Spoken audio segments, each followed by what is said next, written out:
9230페이지 안쪽 가로 2번 생활교훈의 우월성, 구약의 율법에 의한 생활교훈, 규례도요, 규례에 의한 그런 생활교훈보다도 바로 우리 이게 굉장히 우월하다. 그게 바로 세 번째 문단에 나오잖아요. 항상 제가 그랬죠. 어떤 근거를 제시해라. 지금 우리가 생활교훈의 우월성, 생활교훈의 우월성 얘기하려면 그 근거를 제시하라. 근거는 구약의 모세의 규례. 바로 그래서 세 번째 문단에 보면 일찍이 여호와 하나님께서는 모세로 시내산에서 율법의 계명을 비롯해 율례와 규례를 명하여 이스라엘 자손들로 여호와 경외하며 생활하도록 섭리하셨다. 이게 이제 구약의 근거예요. 그런데 그리고 이러한 섭리를 통해서 언약하신 말씀을 성취해 주신 사실을 생활교훈의 우월성을 통해 증거하도록 한다. 그러니까 우리 이런 구약의 계명에 의한 모세 율법에 의한 생활교훈보다도 오늘 예수 그리스도를 통하여 이루어진 바로 복음신앙의 생활교훈은 훨씬 더 우월한 것이다. 이게 바로 세 번째 문단에 나온 내용입니다. 양쪽 가로 1번 믿음의 행위를 권고하는 내용이 13절까지 나오죠. 그 믿음의 행위가 뭐냐? 인내로 경주하며 예수를 바라보고 생각할 것을. 목표는 예수 그리스도가. 그러니까 모세도 바라보지 말고 여호수아도 바라보지 말고 천사도 바라보지 말고 오직 예수만 바라봐라. 그리스도. 이게 매우 중요하죠. 그러니까 그리스도만을 바라본다는 말은 그리스도만이 여호와의 언약대로 오신 메시아이기 때문에 여호와 존재와 그의 속성을 확인하는 일에 최고의 하나의 핵심이 된다. 예수 그리스도가. 그래서 우리는 그리스도를 바라보고 달려가는 목표죠. 그리고 생각해야 된다. 사람이 이 행동은 생각이 나잖아요. 생각이 행동으로 바뀌어지잖아요. 그러니까 그 사람이 뭘 생각하는가. 노름하는 사람은 늘 노름하는 생각만 하니까 노름하는 친구도 생기고 노름하는 장소로 가게 되고, 술 잘하는 사람은 항상 술 생각만 하니까 술을 먹게 되고 방탕하게 되고 똑같은 겁니다. 그러니까 우리가 뭘 생각하느냐 매우 중요하기 때문에 그리스도만을 생각한다고 하는 것은 생활의 기본이에요. 거룩한 생활을 해나가는데 가장 중요한 내 생각이 어디로 끌려가느냐. 내 생각은 뭐에서 나오는가. 생각은 이 뇌리에 담겨져 있는 기본 하나의 정보가 있죠. 이 뇌리에 담고 있는 기본 정보. 그 기본 정보에 의해서 현 상태에서 이목구비를 통해서 들어오는 현상 정보가 있어요. 그래서 거기서 이제 행동이 나오는 거란 말입니다. 그러니까 생각은 기본 정보를 해야죠. 그래서 내가 항상 젊은이들한테 그런 얘기를 합니다. 사람은 생각하고 살아야지 보고 느끼며 살면 세속화되진다. 그런 얘기를 하죠. 보고 느끼며 살면 세속화되진다. 하나님의 말씀을 잘 무장해서 말씀을 배워가지고 배운 하나님의 말씀을 뇌리에 담고 그 말씀대로 생각하면 세속화를 방지할 수가 있죠. 왜 그러냐면 그 생각이 내 행동을 끌어내기 때문에. 근데 인간은 보이는 것에 감각이 빠르잖아요. 보이는 것에. 그래서 사람 즉흥적으로 행동한다는 말은 보고 즉흥적으로 전혀 쇼핑할 마음도 없다가도 백화점에 공연히 할 일 없이 돌아다니다 보면 물건을 사게 되잖아요. 충동받아서 그러면 보고 충동을 받으니까. 그러니까 이 텔레비 문화가 인간 사회를 완전히 세속화로 가져오는 아주 정말 중요한 매체 역할을 하는 거죠. 이걸 정말 복음으로 우리가 바꿔놓는다면 얼마나 좋겠습니까? 우리가 뉴스를 보듯이 텔레비를 통해서 하나님의 말씀을 배우고 산다면 얼마나 좋겠어요. 보는 대로 생각하게 되지니까. 그래서 예수를 바라보고 그리고 머리로 생각해라. 그걸 권고하는 내용이 기초적으로, 이게 그렇게 행동의 기초죠. 인내로서 모든 걸 참고 경주를 해라.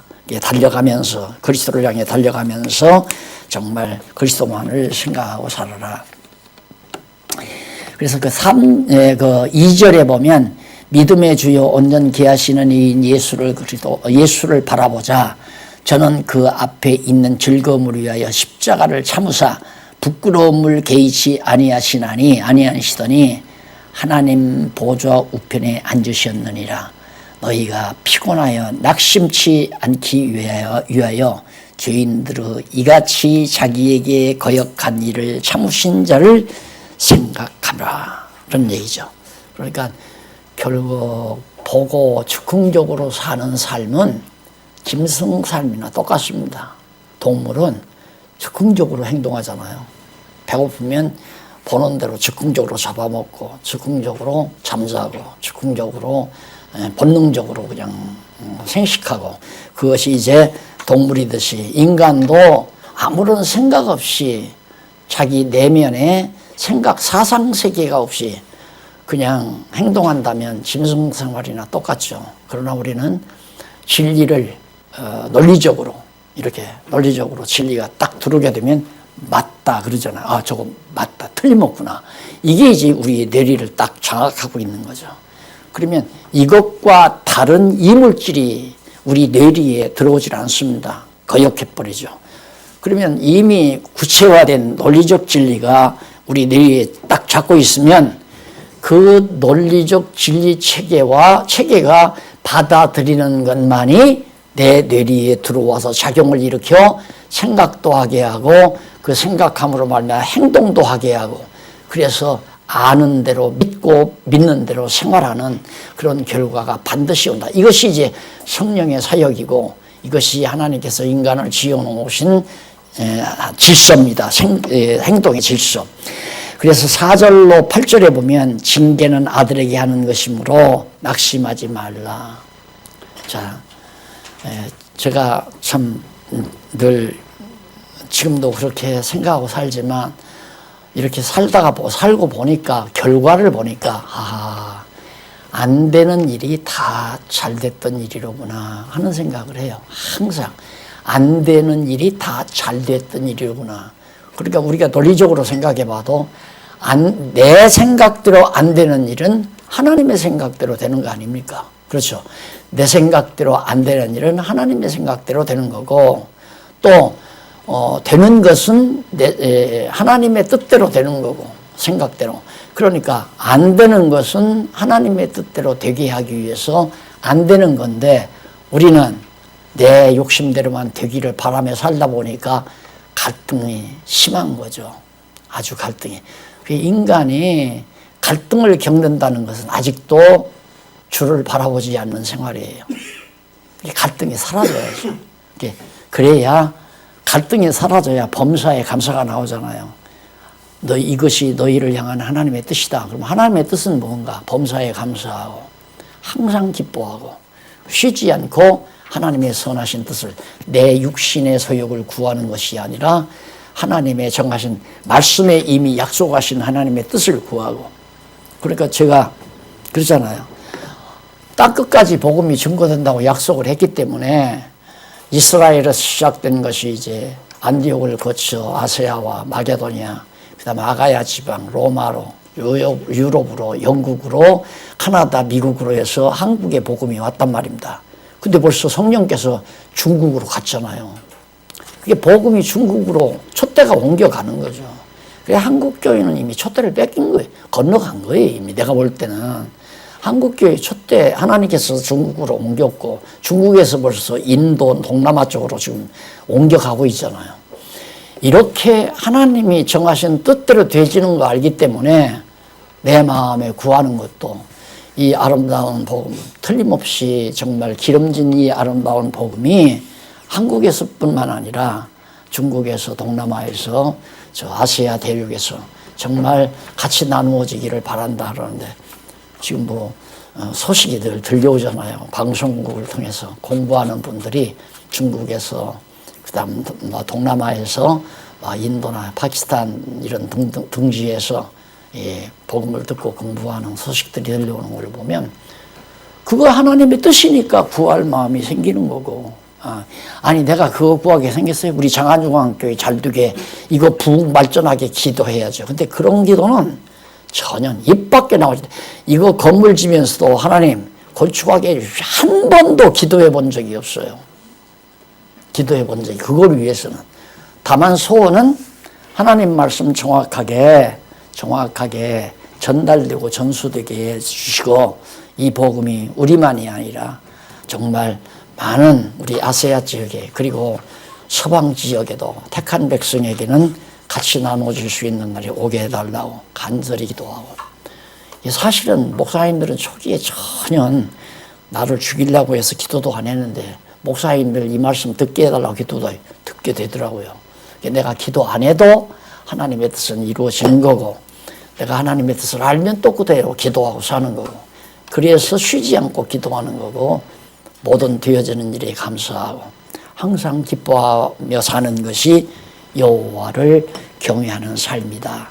그래서 설령 내가 잘못할 때 때린 하나님의 징계가 있어야 옳지, 잘못했는데도 징계가 없으면 사생자다. 남의 자식 때리는 법 없잖아요.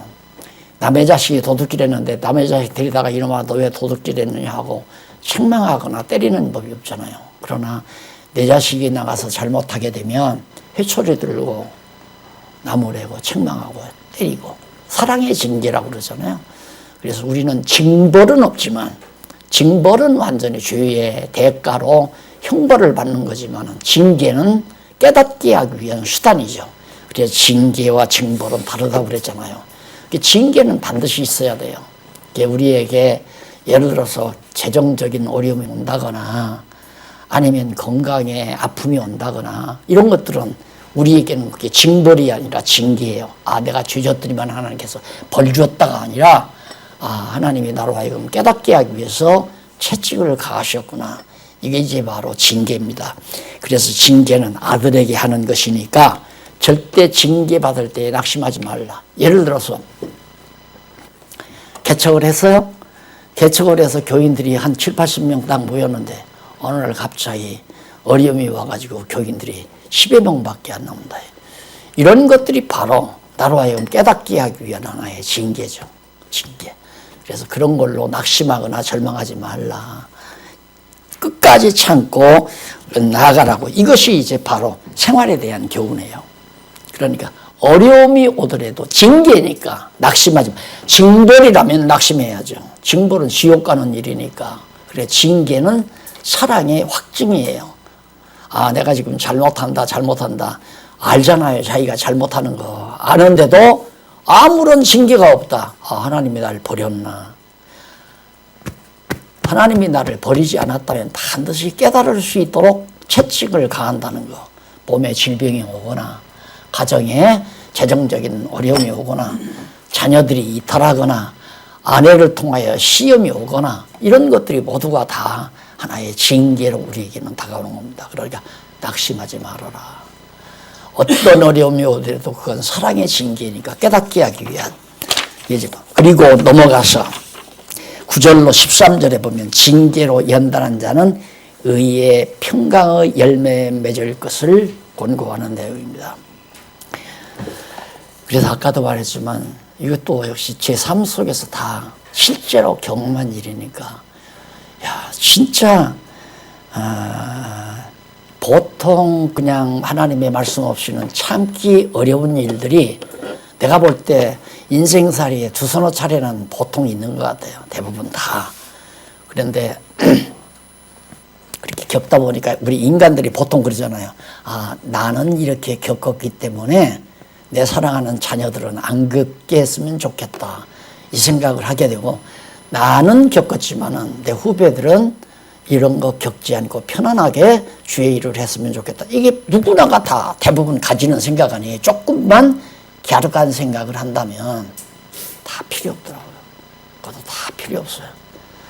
다 하나님이 개개인에게 다 주어요. 그러니까 건방진 생각을 하는 거죠. 내가 잘했어. 내 자녀들은, 그리고 내 후배들은.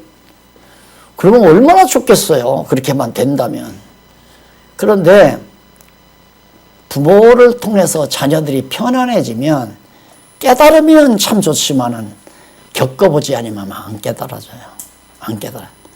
얼마 전에도 아이들한테 아이한테 편지를 받았는데, 막내니까 조동국으로 컸을 거 아닙니까? 어려움 없이 뭐 다 형통하게 좋은 직장 다니면서 사니까 날라리가 될 가능성이 있죠. 그래서 가끔 있다가, 야, 아버지 덕에 너 사는 거 아니다. 하나님이 너를 살리니까 내가 언제 너를 이래라 저래라 하더냐. 너 하고 싶은 대로 살아. 내가 하라고 해도 너 하기 싫으면 안 할 거다. 그러니까 내가 하나님 말씀 내 살았을 때, 아버지 살았을 때 하나님 말씀 잘 네가 공부해야 네가 그걸 판단할 수 있다. 이제 지금 외국에 가서 직장 생활하고 있잖아요. 그게 이제 아버지 떠나서 살다가 보니까 가르침 받은 거, 성경 공부했던 것이 새록새록 생각나는 거예요. 그걸 다 썼더라고요. 내가 그걸 보면서 아직 멀었다 임마. 나 초년이다 내가. 예? 다 겪어요. 개개인이 다 겪어요. 하나님이 개개인에게 다 주어요. 누구 덕택에 그게 없어요. 나도 이거 다 목사님들 오시면 참 좋습니다 그러는데 내가 이거 일하려고 이렇게 한 거 아니거든요. 한 2,000평 이렇게 됐는데 자꾸들 공부들 하려고들 그러고 하니까 모여들고 이거 지원할까 막 많이 모여들더라고요. 그래서 이것도 사실상 기숙사로 지어놨어요. 그러면 기숙사에 뭐 돈 받고 학교 하려고가 아니라 공부하고 싶은 분들 와서 기도원 오듯이 와가지고 밥 해먹고 여기서 그냥 집중적으로 공부한다면 스스로 공부하면서 가끔 가다가 이렇게 멘트 해주면 되잖아요. 그렇게 할 수 있도록 이 사실상 기숙사로 줬어요. 근데 기숙사로 허가가 안 나니까 복지관으로 우선 지었거든요. 용도 변경을 해서 이제 앞으로 기숙사로 하려고. 다 필요 없는 구상이더라고요. 다. 그러면 얼마나 후배들은 편안하겠어요. 다 뭐 빚값 봐놓고 전부 다 지어놓고 그냥 딱 수염 쓰다듬으면서 일할 거죠. 뭐 걱정 근심 하나도 없고. 근데 그게 아니에요. 다 겪게 만들어요. 그리고 내 어깨에서 짐 다 벗겨줄 게 되니까 하나님께서 짐 다 벗겨주고요. 그래서 징계로 연단한 자는 의의 평강의 열매, 마음의 평강이 오게 되어 있다. 시련 후에 와지는, 징계 후에 와지는 진정한 평안, 이것이 매우 중요하다. 그것이 바로 생활에 대한 교훈이에요. 네, 앞을 바라봐야 돼요. 내가 지금 고난스러우니까 내 인생은 절망이다 그러면 자살하죠. 그러니까 항상 어려움이 오면 하나님께서 형통한 날 주시려는 거구나. 왜 그러냐면 하나님은 형통한 날과 공고한 날을 겸해서 주시니까. 똑같아요. 대장간에서 쇠를 연단할 때 불로 뜨겁게 달궜다가 찬물에 넣었다가 망치로 두들겨서 만들어 가잖아요. 그것처럼 하나님께서 우리를 하나님의 사람으로 만들어 가는데 그렇게 섭리하시는 거죠. 대장간에서 막 두들기기도 하고 불 속에 집어넣었다가 꺼내기도 하고 그래서 강하고 튼튼하게 대장장이가 원하는 물건으로 만들어 가듯이 하나님께서도 우리를 그렇게 징계를 통해서 만들어 가니까 아이고 죽이려면 죽이십시오 하고 포기하고 사는 것이 제일 좋더라니까. 내가 살아보니까. 그러니까 참고를 하십시오. 그냥 만사 다 포기하고 죽일 테면 죽이고 굶겨 죽일 테면 굶겨 죽이고. 그래서 오죽하면 내가 그랬잖아요. 하나님 이러면 나 굶어 죽고 말 겁니다. 절대 비참하게 어디 가서 돈 꿔달라 누구 의지하라 그러지 말라고 내가 그러잖아요. 가서 지지하게 그러지 말라. 하나님이 안 주면 그냥 굶어 죽는 한이 있더라도 배짱 부리라 이 말이죠. 배짱 부리라. 그러니까 여기 뭐 아브라함이 지금 배짱 아니에요. 이삭 때리고 지금 막 이삭 가서 죽일 건데 근데 진짜 가서 막 딱 묶어가지고 장작더미 위에다 놓고 칼을 들어서 죽이잖아요. 배짱이에요 그거. 나 죽일랍니다. 죽이면 살려내시든가 말든가 하십시오. 그거 아니에요. 그게 믿음의 생활이란 말입니다. 이게 절대 하나님의 사람 하나님이 안 버리잖아요. 어쨌든 뜻이 있어서 우리를 가리키는 자로 부르셨는데 하나님이 절대 내버리시지 않는다는 얘기예요. 그러니까 어떤 시련과 연단이 오더라도 참고 견뎌라. 평강이 온다. 이 말이죠. 평안함이 온다. 양쪽 가로 2번에 거룩한 생활을 권고합니다. 거룩한 생활. 결국은 우리의 생활은 거룩하게 되지는 거예요. 거룩한 생활. 하나님께서 일단 명제적으로 거룩한 백성, 너희는 내 백성이다. 거룩한 생활, 거룩하다고만 하는 게 아니라 실제로 거룩한 생활을 하게도 만들어요. 예, 거룩하다고 명명만 하시는 게 아니라 거룩한 생활을 하게 하시는데 어떻게 이렇게 거룩한 생활을 권고를 해서 거룩한 생활이 이런 것이다라고 우리의 뇌리에 기억에 남도록 성령께서 깨닫게 해서 우리의 뇌리에 거룩한 생활 그 교훈이 무엇인가를 지금 말씀하는데 12장 14절로 17절 보면 거룩함을 쫓아 불결 및 불의함이 없도록 할 것을 권고합니다. 이게 참 놀랍죠. 그러니까 죄를 하나님이 저 가운데 버려야 죄를 짓지 하나님이 붙들어 주기는 안 줘요. 절대. 죄를 범죄에 빠지지 않는다 이거죠. 그러니까 뇌리에 이 머릿속에 하나님의 말씀이 살아있는 한 역시 자꾸 생각이 나니까 결국 범죄의 사슬에 물려가지 않는다 이거예요. 그러면 예를 들면 오늘 딱 지나가다가 학창시절에 나를 주먹으로 팼던 놈을 만났어요. 만나는 순간 분이 날 수도 있잖아요. 저 새끼 이러고. 그런데 그렇게 해서 이제 기분 나빠가지고 이제 들어왔다 이 말입니다. 내 마음이 기분이 나쁘잖아요. 그리고 저 새끼라고 하고 내게서 분노가 일어났고. 그럼 벌써 내 마음에 신호가 오는 거죠. 무슨 신호? 그게 빨간불 신호예요. 빨간불이 오면 차 악셀레다를 밟지 말고 브레이크 밟으란 얘기 아닙니까? 그러면 내가 왜 이렇게 오늘 마음이 이렇게 불안할까? 왜 기분이 나쁠까? 반성하는 거 아닙니까? 그럼 그 순간 내 마음속에 미운 마음이 들어왔구나. 이게 딱 기억이 나요. 예를 들면 그러면 내가 순간 하나님의 말씀을 바로 잊어버렸구나. 분을 품어도 해지기 전에는 풀어라. 이 말씀이 딱 기억이 나요. 맞아. 해지기 전에 이 분을 풀어야죠. 이것이 이제 하나님의 말씀의 능력이에요. 이게 말씀이 내 안에서 그렇게 거룩한 생활을 해가도록 하나님의 말씀의 능력이 그렇게. 그래서 히브리서 기자가 하나님의 말씀은 살았고 운동력이 있다. 이제 아마 나올 거예요. 그래. 지나갔나? 하나님의 말씀은 살았고 운동력이 있다. 말씀의 능력이 나로 하여금 거룩한 생활을 하게 만들어 가신다. 그런 뜻이에요. 자, 그래서 모든 사람으로 더불어 화평과 거룩함을 주소라. 이것이 없이는 아무도 주를 보지 못하리라.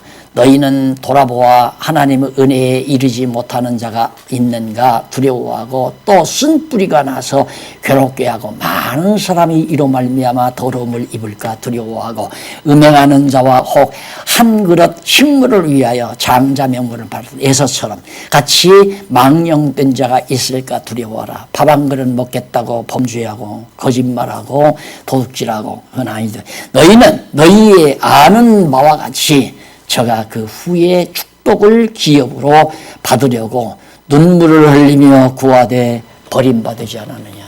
한 그릇 팥죽 한 그릇에 장자명분을 받은 에서는 울고 말았다 이거예요. 그러니까 절대 물욕, 돈을 많이 벌고자 하는 욕심, 부자 되고자 하는 욕심, 육체의 욕망을 채우고자 하는 음욕, 모든 이 앞에 나오는 것들이죠.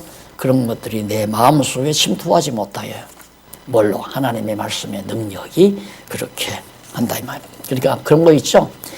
담배 가게다가 그 담배 피우면 여러 가지 병이 생긴다고 하는 그 주의 글을 쓰고 사진도 실어라. 왜? 그거 보는 순간 이거 먹는 순간 내 간이 상하는데 그게 자꾸 내리에 기억나게 하기 위해서. 그러나 목욕체가 자꾸 그걸 요구하니까 그걸 보면서도 먹잖아요. 우리도 하나님의 말씀이 내리에 꽉 차 있으면 그 말씀의 능력이 나로 하여금 그걸 차지할 힘을 공급해 주는 것이다. 그래서 말씀을 늘 상고하게 하고 생각하게 하는 것은 매우 거룩한 생활의 경우에 매우 중요한 일이다. 12장 22절로 25절에 보면 시온산 등에 가까이 이른 자는 배반하지 말 것을 권고하는 내용입니다. 시온산 등에 가까이 이른 자. 그러니까 구약시대에는 시내산 부근이죠. 시내산에 모세가 율법을 받으러 갔을 때 가까이 못 오게 했잖아요. 그러듯이 여기는 이제 시온산, 예루살렘이죠. 시온산 등에 가까이 이른 자는 배반하지 말 것을, 절대 하나님 여호와를 또 예수 그리스도를 배반하면 안 된다, 그런 얘기지. 그러나 너희가 이른 것은 시온산과 살아계신 하나님의 도성인 하늘의 예루살렘, 지상의 예루살렘이 아니라 하늘, 아까 배웠죠? 지성소까지 우리가 이제 목표를 하고 달려간다. 천만 성도와 하늘의 거룩한 장자들의 총회, 교회와 만민의 심판자이신 하나님과 및 온전케 된 의인의 영들과 새 언약의 중보이신 예수와 및 아벨의 피보다 더 낫게 말하는 뿌린 피니라. 여기에 우리가 가까이 갔잖아요. 너희는 삼가 말하신 자를 거역하지 말라. 그러면서 땅에서 경고하신 자를, 땅에서 예수님께서 이 땅에 오셔서 우리에게 경고한 자를 거역한 저희가 어떻게 피하지 못하였거든. 하물며 하늘로조차 경고하신 자를 배반한 우리일까 보냐. 예수님께서 이 땅에 오셔서 경고한 자 경고를 했을 때에도 피하지 못했는데, 하물며 이제 승천하셔서 하늘 보좌 위에 계신 여호와께 예수님께서 경고한 것을 거역하는 자가 결과가 어떻게 되겠느냐. 상대가 안 된다. 그러니까 그리스도께서 성령을 통해서 경고하신 하나님의 말씀을 멀리해서는 안 된다 하는, 결국 뭡니까? 생활에 대한 말씀을 가까이 해라. 하나님의 말씀을 가까이 해라. 그 말씀 가까이 하는 것이 가장 거룩하게 살아가는데 주요한 하나의 요인이다. 그 다음 12장 26절로 29절, 영존하는 나라를 받은 은혜로 하나님을 섬기라고 권고하잖아요. 영존하는 나라를 받은 은혜로. 그러니까 천국이죠. 영원히 없어지지 않은, 이것이 진정한 우주입니다. 지난번에 우주관 강의했는데, 우주는 우리가 생각할 때 이 지구하고 태양계 이게 우주인 줄 알지만, 끝이 없고 무한절대하신 영원한 하나님의 나라가 우주의 본질이다라는 거. 그래서 그 나라를 우리가 은혜로 거저받았다. 그 하나님을 이렇게 섬기자고 권고하죠. 야, 그 엄청난 나라를 우리가 받았는데, 그러니까 보통 시골에 이렇게 가보면요, 벌써 그 부자 사람들의 묘소는 벌써 달라요. 막 비석도 막 웅장하게 세워놓고, 묘소도 그렇고. 왜? 아버지가 사업을 이뤄서 큰 부자로 삿덩어리도 땅덩어리도 논전답도 엄청난 재산을 자손들에게 물려주니까 그 부모가 정말 소중하기 때문에 부모의 뼈골이라도 양집하는 것을 잘 모셔놓는 거거든요. 똑같은 얘기 아닙니까? 아버지가 가난해가지고 하나도 물려주는 것이 없다면 천만의 말씀 그런 거 없어요. 그렇게 잘 안 해놓는단 말입니다. 무슨 얘기하려고 그러냐면, 우리가 하나님께로부터 얼마나 큰 은혜를 받았는가. 우주를 받았잖아요. 우주를. 영원토록 없어지지 아니하는 하나님의 나라, 우주의 본질을 우리가 기업으로 받은 자들이란 말입니다. 그 엄청난 은혜를 깨달으면 여호와 하나님 경외하는 거, 섬기는 거 당연하죠. 당연히 섬겨지는 것이죠. 어떻게 하면 하나님을 기쁘시게 할까? 그런데 우리는 그게 아니죠. 하나님을 잘 섬겨야 하나님이 복을 준다. 거꾸로 다 가르쳤다 이 말입니다. 거꾸로 가르치는 게 아니에요. 하나님의 은혜, 그러니까 은혜를 받으라고 가르치지 말고 받은 은혜가 무엇인가를 가르쳐야죠. 받은 것이 엄청 많잖아요. 우리는 지금 가지고 있는 이 몸도 받은 거고, 생명도 받고, 호흡도 받은 거고, 내 모든 지혜도 받은 거고, 하나님께로부터 오지 않은 게 하나도 없잖아요. 그런데 그렇게 생각 안 하죠. 모두가 다. 그 생각을 바꿔줘야 돼요. 하나님께서 엄청난 것들을 우리에게 주셨다고 하는 사실, 그걸 깨닫게 되면 사나 죽으나 어떻게 하면 하나님을 기쁘시게 할까? 이 생각으로 살 수밖에 없는데 그렇게 사는 것이 이제 거룩한 생활 교훈이에요. 거룩한. 이것이 이제 산제사고 영적 예배의 삶이고.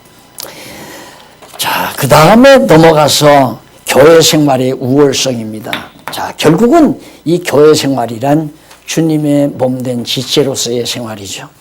늘 제가 이거 그려드렸죠?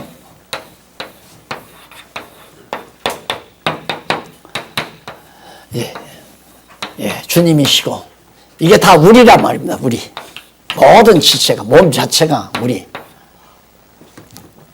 그러니까 이게 교회인데 이게 교회고 이건 교회 머리 대신 그리스도고. 자, 교회 생활이라는 게 몸이 머리의 인도 따라 머리의 생각대로 머리가 명하는 대로 온 몸이 움직여 살지 않아요. 완벽한 생활이죠. 완성된 생활. 그러니까 내 의지로 내 노력으로 사는 것이 아니라 머리 든 보좌우편에 계신 그리스도께서 성령을 우리가 이 땅 위에 사는 동안 성령을 보내셨잖아요. 세상 끝날까지 성령이 우리와 함께 계시면서 머리 되신 그리스도의 뜻을 다 전달을 해요. 신기형 전달을 통해서. 지금 우리의 몸이 그러잖아요. 머리에서 자 여기서 단 앞으로 가라. 머리가 지령을 하니까 가잖아 이렇게. 그리고 백명을 들어서 너 믿음의 행위라고 써라. 머리가 지령하는 대로 손이 움직였단 말입니다. 그러니까 지체는 머리의 명령 따라 움직이는 거지 내 스스로가 머리와 아무 관계없이 몸이 움직이는 게 아니다. 그러니까 이게 마비돼 버리면 올 스톱 돼 버리잖아요. 전 4대 삭신이 완전히 올 스톱 돼요. 머리와 단절이 돼 버리면. 그러니까 목맨다거나 목을 자른다거나 숨통을 끊어버린다거나 그 이제 인간 죽음에 대한 가장 쉬운 방법이에요. 바로 머리와 몸의 연결 부위를 단절시키는 것이 죽음이라고 그러잖아요. 그러니까 교회 생활이란 바로 그리스도의 몸으로서의 생활을 말하는 겁니다. 따라서 내 뜻대로 행동하는 것이 아니라 주님의 뜻대로 행동하는 그런 생활이 바로 교회 생활이다. 그런 얘기입니다. 사랑과 복종을 권고하는 겁니다. 사랑과 복종, 결국 교회 생활이란 뭐냐? 사랑, 그것이 행동의 근본이에요. 그러니까 교회를 세우는 거예요. 건덕 생활이라고 하잖아요. 덕은 사랑의 덕을 세워야. 건덕이란 뭐냐면 사랑을 기초로 나오는 행위를 건덕이라고 그러잖아요. 사랑의 덕을 더한다. 이게 교회를 세우는 거거든요. 그렇기 때문에 교회란 서로 사랑하는 관계에서 바로 머리 대신 그리스도에게 복종하는 삶입니다. 그래서 사랑과 복종이라는 말이 나오잖아요. 그래. 사랑은 우리 서로 그리스도의 지체끼리 사랑하고 지체끼리 사랑 안 한다면 이손하고 이손하고 계속 싸우는 거예요. 생각해 보세요. 이손이 가서 막 여기 때리면 이손은 여기 때리고 그러면 자기 몸만 아픈 거 아닙니까? 이 땅 위에서 거룩한 생활, 성령의 인도함을 받지 못하니까 교단끼리 싸우고 교인들끼리 싸우고 장로들끼리 싸우고 형제들끼리 싸우고 이게 이제 바로 타락된 인간들의 본능에서 싸우는 건데 완전히 거룩한 생활을 하게 되면 너도 주님의 뜻을 자 감리교도 주님의 뜻을 장로교도 주님의 뜻을 뭐 성결교도 또한 뭐 침례교도 다 주님의 뜻을 이야기해서 산다면 한 몸 아니에요. 한 몸. 그런데 우리는 갈기갈기 찢어놓고 네 교파다 내 교파다 네 교회다 내 교회다 그러고 사는 거죠. 아직도 성령의 인도하심에 대한 인도를 덜 받기 때문에 그런 인간적인 사고방식을 가지고 사는 겁니다. 그리스도 안에서 만나면 누가 교파 따집니까? 교파 어느 교파입니까? 어느 교단인가요? 이런 거 뭐 어느 신앙 나오셨습니까? 다 불필요한 얘기 아니에요. 다 진리 안에 있으면 그 바로 과거에는 파당 따지고 뭐 교단 따지고 이런 거 따지는 거 다 없어져 버리잖아요.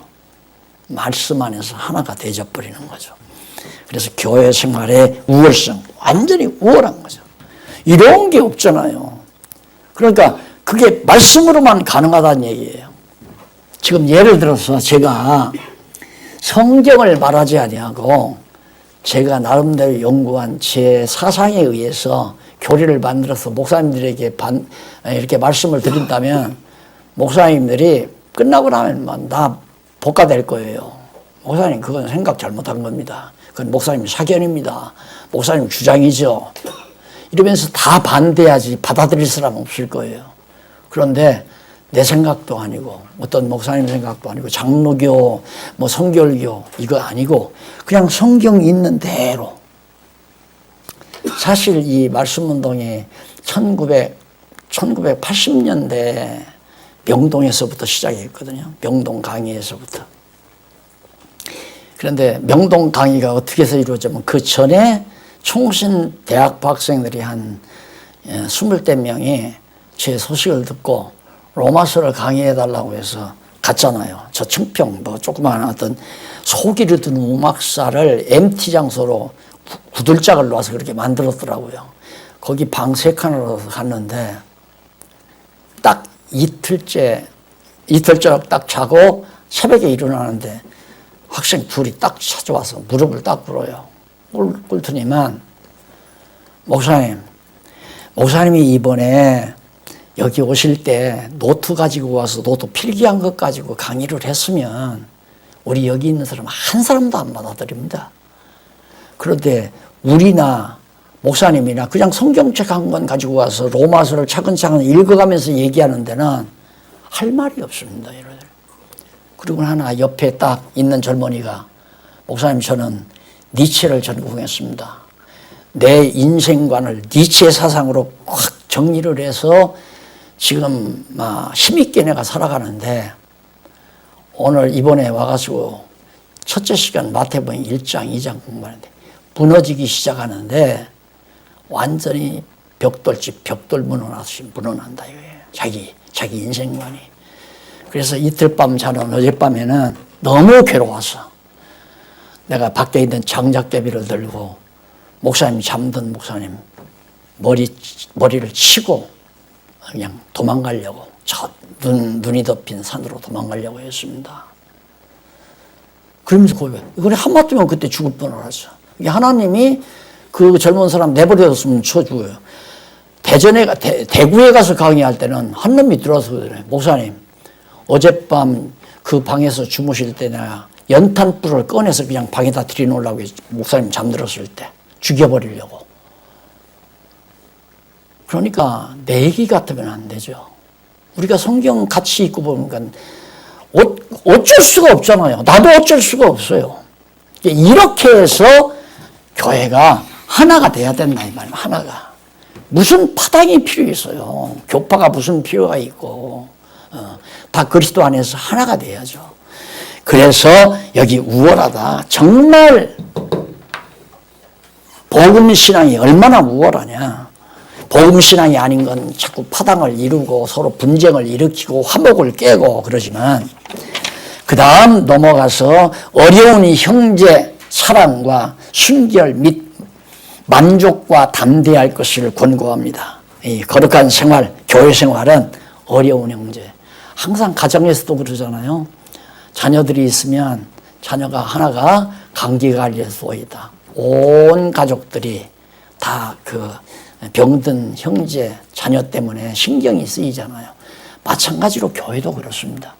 교회가 가장 연약한 자, 가장 어린 성도, 그 성도에 대한 관심이 기울여지는 거. 몸도 그렇죠.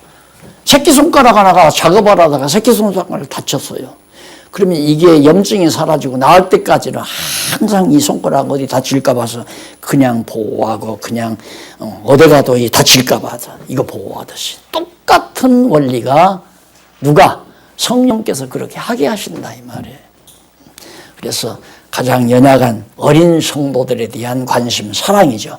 우리가 서로 사랑하고 하나님의 주의 명령에 순복하는 삶, 이것이 여기서 사람부터 나오잖아요. 깨끗하게 만족과 담대할 것을 권고하고, 깨끗하다는 말은 우리 인간이 도덕과도 깨끗해질 수 없어요. 하나님이 살아계시다는 확증이 와야 어두운 마음이 자꾸 사라지잖아요. 누구 속이고 싶은 마음도 사라지고 그저 남 앞에 감추고 싶은 마음도 사라지고, 그래서 서로 청결한 마음을 갖게 되는 거고요. 그 다음에 13장 7절로 12절에 보면 인도하던 자들을 생각하며 은혜로서 굳게 하라고. 하나님의 말씀을 가르치는 자, 인도하는 자 정말 귀하죠. 그게 성도들에게는 목사님들처럼 귀한 게 어디 있어요. 목사님들 아니면 말씀을 들을 수가 없는데 아무리 읽어도 무슨 뜻인지 모르잖아요, 성도들은. 그러니까 모르고 그냥 읽기만 하는데 목사님들이 그 하나하나 읽으면서 가르쳐주기 때문에 인도하던 자들을 생각을 해야 한다. 잊어버리면 안 된다. 늘 생각하고 은혜로서 굳게 하라고 그렇게 당부하는 내용이, 하나님의 말씀을 너희에게 이루고 가르쳐준다면 너희를 인도하던 자들을 생각하며 저희 행실의 종말을 주의하여 보고 저희 믿음을 본받으라. 이게 바른 말씀을 증거하는 자들의 생활을 본받으라. 그의 종말이 잘못되면 말씀을 가르친다고 해서 나중에 교주로 떨어지든가 사기꾼으로 떨어지든가 이건 종말이 벌써 드러내잖아요. 그러니까 이단은 종말을 보면 알아요. 마지막 판에 가면. 우리 한국교회가 대형 교회들이 결국에는 종말이 다 아름답지 못하지 않습니까? 결국엔 다 어두움으로 떨어져 버리고. 자, 그 다음에 이제 예수 그리스도는 어제나 오늘이나 영원토록 동일하시니라. 여러 가지 다른 교훈에 끌리지 말라. 마음은 은혜로서 굳게 합이 아름답고 은혜가 풍성할수록 마음이 아름다워지는 거죠. 식물로서 할 것이 아니다. 뭐를 먹고 뭐는 마시지 말고 이렇게 한다고 해서 깨끗한 게 아니다. 역시 은혜로 하나님의 은혜를 많이 느낄수록. 그러니까 이제 우리가 이렇게 살다가 보면 만사가 다 하나님의 은혜로 느껴질 때가 내 신앙이 가장 건강한 때다라고 생각을 하면 돼요. 예를 들면 정말 친구를 만나서 맛있는 음식을 먹으면서 한바탕 웃는다 이 말이에요. 그 순간 하나님 잊어버리면 안 되죠. 어쩌다가 내가 이 친구를 만나서 대화가 통하고 생각이 통하고 밥을 먹으면서 이렇게 웃고 즐길 수 있나. 그것이 하나님의 은혜라 말입니다. 그러니까 은혜를 잊어버리지 아니하면 마음이 선량해져요. 근데 은혜가 잊어버려지면 욕심이 생기고 욕심이 생기면 마음이 어두워져 가요. 모를 거 없잖아요. 그 심리학 열심히 안 해도 다 아는 사실이란 말입니다. 그럼 욕심이 안 일어나는 거 어떻게? 범사에 감사하는 마음이 있어야죠. 범사에 감사하는 하나님의 은혜에 대한 만족이 있어야 감사가 나오는 거고. 사나 죽으나. 근데 우리는 아유 이렇게만 되면 나는 감사하겠다. 그냥 먹고 사는 거 걱정만 없어도 나는 감사하겠다. 굶어 죽을까 봐 안 죽어요. 절대. 하나님의 사람 망씌우지 않는다고 약속이 되어 있기 때문에 먹거나 굶거나 그거 관계하지 말고 그건 이방 사람들이 구하는 거라고 이 말씀했잖아요.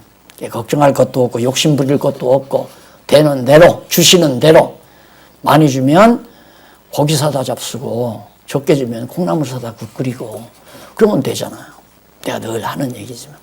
그런데 그냥 남 잘 사는 거 너보다 내가 더 잘 살겠다. 너 타고 다니는 차보다는 내가 더 좋은 거 타야 되겠다. 너는 1500cc? 나는 이래봐도 3000cc는 내가 타야 돼. 이러니까 사람이 불량해지고 욕심이 생기니까. 자전거 타고 다니면 어때요? 안 그래요? 1500cc 못 타고 자전거 타도 되고 자전거 없으면 걸어 다녀도 되고. 은혜로서 굳게 해라. 우리 마음이 굳는 건 하나님의 은혜를 어느 정도 느끼느냐에 따라서 우리 마음이 굳고 약해지고. 그 다음 13장 13절로 17절 보면 영문 밖에서 제사 드릴 것과 지도자에게 복종함을 권고하는 내용입니다. 자, 지도자에게, 올바른 지도자에게 권고하는 거죠. 그러니까 영문 밖이라고 하는 것은 예수님이 영문 밖에서 버림받은 거 아니에요. 영문 밖에서 십자가 지고 운명하셨거든요. 그때 예수님이 영문 밖에서 영원한 제사를 드린 것처럼 우리가 그리스도의 지체가 되면 함께 영원한 산제사로 드려지는 교회 생활이 이루어지는 거 아니에요.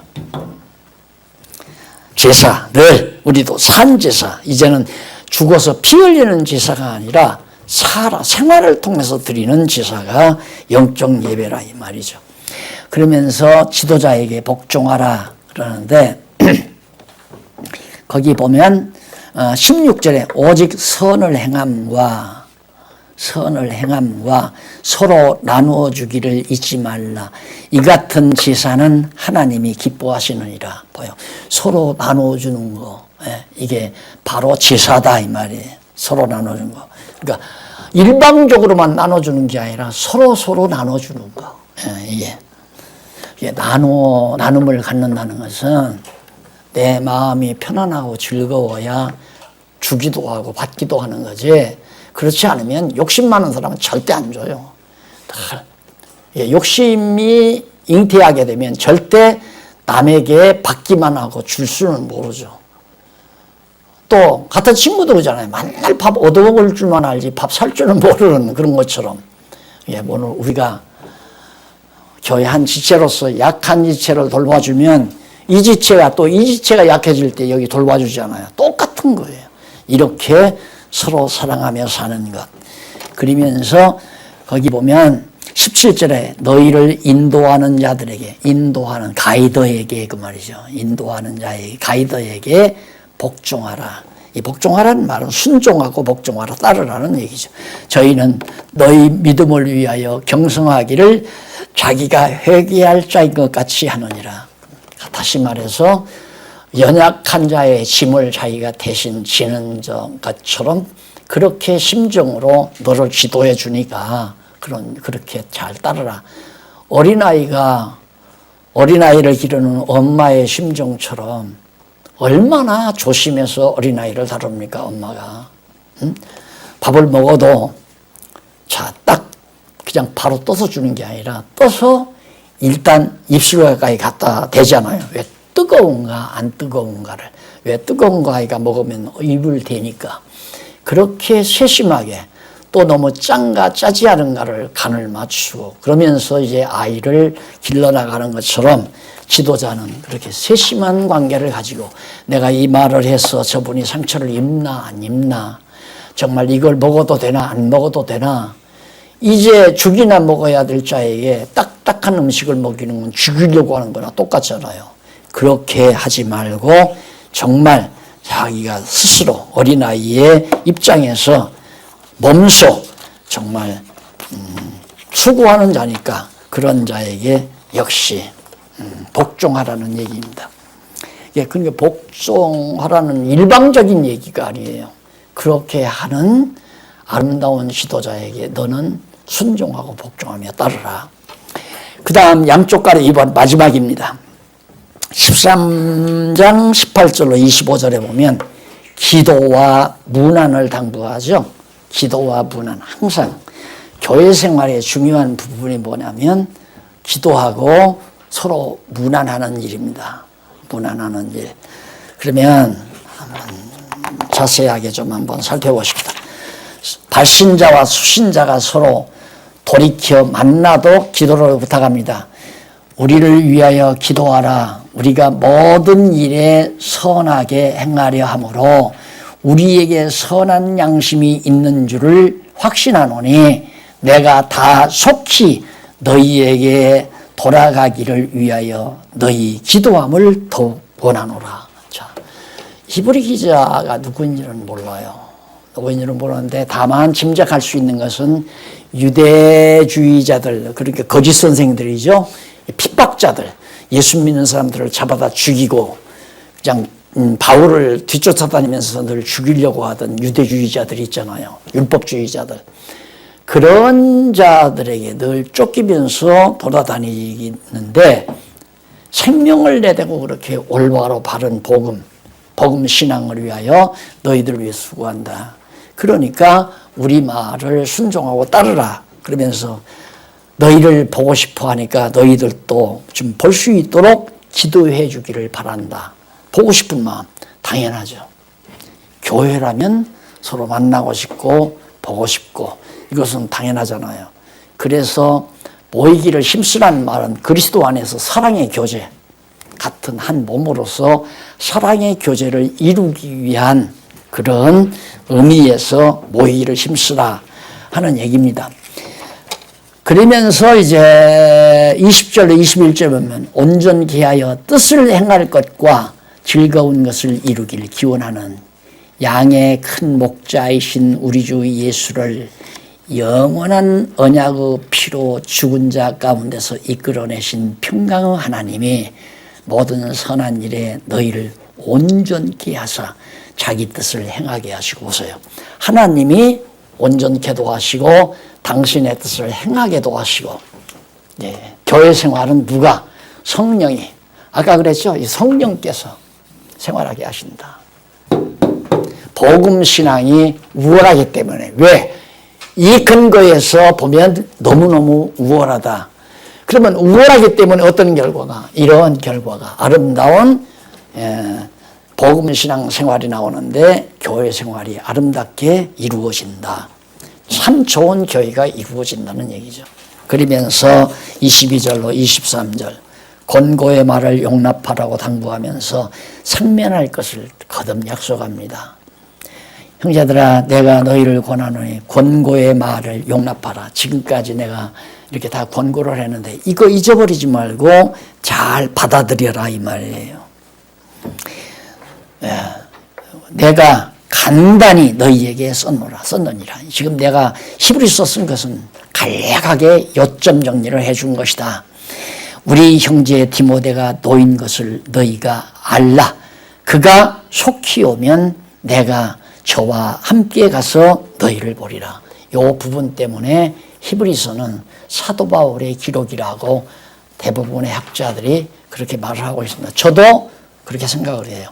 이 히브리서 내용 자체가 사도 바울 외에는 쓸 자가 없는 너무 논리적이고 너무 복음적이고 확실하고 분명한, 그래서 결국 말씀을 전하는 자와 말씀을 받아들이는 자는 떨어질래야 떨어질 수 없는 밀접한 관계를 맺을 수밖에 없다. 이것이 소위 우리가 말하는 목회라고 하는 하나의 신앙 행위를 하게 하고 생활 교훈을 받아서 교회 생활로 잘 이루어져 가지고 아름다운 주님의 몸 된 교회가 이루어지도록 역사하는.